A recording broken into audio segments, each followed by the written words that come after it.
புதுசாக சமையல் கற்றுக்கிறவங்களுக்கு காய்கறி அலச தெரியலையா, இந்த மாதிரி அகாரோலேருந்து சாலட் ஸ்பின்னர் வாங்கிக்கோங்க. கண்டிப்பாக உங்களுக்கு வந்து காய்கறி எல்லாத்தையுமே சூப்பராக ட்ரை ஆக்கி கொடுத்துரும். அதாவது இது பார்த்திங்கன்னா வாஷிங் மிஷினில் ட்ரையர் இருக்கும் இல்லையா, அந்த மாதிரி மெத்தடு தாங்க.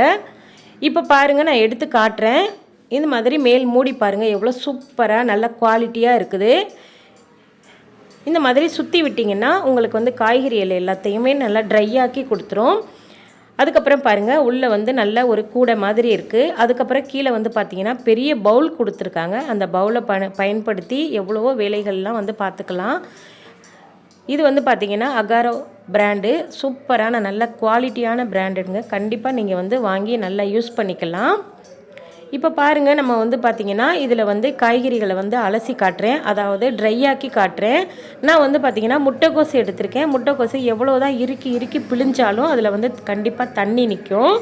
தண்ணி நின்றுச்சுன்னா நம்ம செய்யக்கூடிய ரெசிபி வந்து பார்த்திங்கன்னா சொதப்பல் ஆயிரும். இப்போது நம்ம வந்து முட்டைக்கோசு சேர்த்துட்டு இந்த மாதிரி மேலே வந்து மூடி போட்டுட்டு இந்த மாதிரி சுற்றுங்க. இந்த மாதிரி நல்லா சுற்றி விடுங்க. நல்லா அப்படியே ட்ரை ஆக்கிது பாருங்கள், வாஷிங் மிஷினில் துணியை வந்து ட்ரை ஆக்குற மாதிரி இந்த மாதிரி சுற்றி விட்டுட்டு நமக்கு வந்து டக்குன்னு ஆஃப் பண்ணணும்னா பக்கத்துலேயே வந்து பார்த்திங்கன்னா ஒரு பட்டன் இருக்கும். அதை அப்படி லாங் ப்ரெஸ் பண்ணிங்கன்னா டக்குன்னு நின்றும். மறுபடியும் சுற்றுங்க. ஒரு 4-5 தடவை சுற்றுனீங்கன்னா உங்களுடைய முட்டைக்கோஸ் வந்து பார்த்திங்கன்னா நல்லா ட்ரையாக உதிரியாக இருக்கும். இதை வந்து பொரியல் பண்ணுறதுக்கு ரொம்ப யூஸ்ஃபுல்லாக இருக்கும். சாலட் பண்ணுறதுக்கெல்லாம் ரொம்ப யூஸ்ஃபுல்லாக இருக்கும். அதுக்கப்புறம் வந்து பார்த்திங்கன்னா இதை வந்து மூடியை ஓப்பன் பண்ணி காட்டுறேன் பாருங்கள். முட்டைக்கோஸ் பாருங்கள், உங்களுக்கு பார்க்கும்போதே எவ்வளோ சூப்பராக ட்ரையாக இருக்குது பாருங்கள். முட்டைக்கோஸில் கொஞ்சம் கூட தண்ணி இல்லாமல் நல்லா இறுக்கி பிழிஞ்சிருச்சு பாருங்கள். நல்லா உதிரியாக இருக்குது நம்மளுடைய முட்டைக்கோஸ். இதை பயன்படுத்தி என்ன ரெசிபி வேணாலும் செஞ்சுக்கலாம், சொதப்பல் இல்லாமல். அடுத்து வந்து பாருங்கள் முருங்கைக்கீரையில் கொஞ்சம் கூட தண்ணி இருந்துச்சுன்னா அந்தளவுக்கு டேஸ்ட்டு வராது.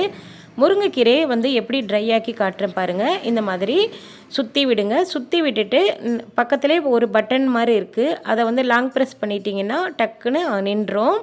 மறுபடியும் சுற்றுங்க. அதுக்கப்புறம் பக்கத்துலேயே இருக்கக்கூடிய பட்டனை வந்து லாங் ப்ரெஸ் பண்ணிங்கன்னா உங்களுக்கு வந்து நின்றும். அவ்வளோதான். இது ரொம்ப சூப்பரான ஒரு ப்ராடக்ட்டுங்க. கண்டிப்பாக எல்லார் வீடுகள்லையுமே இருக்கக்கூடிய ஒரு முக்கியமான பொருள்னே சொல்லலாம். முருங்கைக்கீரை பாருங்கள், முருங்கைக்கீரையில் அப்படியே தண்ணி கோர்த்துக்கிட்டே நிற்கும். இதில் வந்து போட்டு நம்ம வந்து தண்ணியை ட்ரை ஆக்கினோம்னா எவ்வளோ உதிரியாக இருக்குது பாருங்கள். முருங்கைக்கீரை பொடி செய்யக்கூடியவங்களுக்கு, முருங்கைக்கீரை சட்னி பண்ணணும்னு நினைக்கக்கூடியவங்களுக்கு, முருங்கைக்கீரையை உதிரியாக கூட்டு பொரியல் பண்ணக்கூடியவங்களுக்கெல்லாம் இது கண்டிப்பாக யூஸ்ஃபுல்லாக இருக்கும். குழந்தைங்களுக்கு ரொம்ப பிடிச்ச ஃப்ரெஞ்ச் ஃப்ரைஸை வந்து இந்த தண்ணியோடு நம்ம வந்து சேர்த்துட்டு நல்லா இந்த மாதிரி 3-4 தடவை நல்லா சுற்றி விட்டோம்னா அதில் வந்து ட்ரை ஆயிரும்.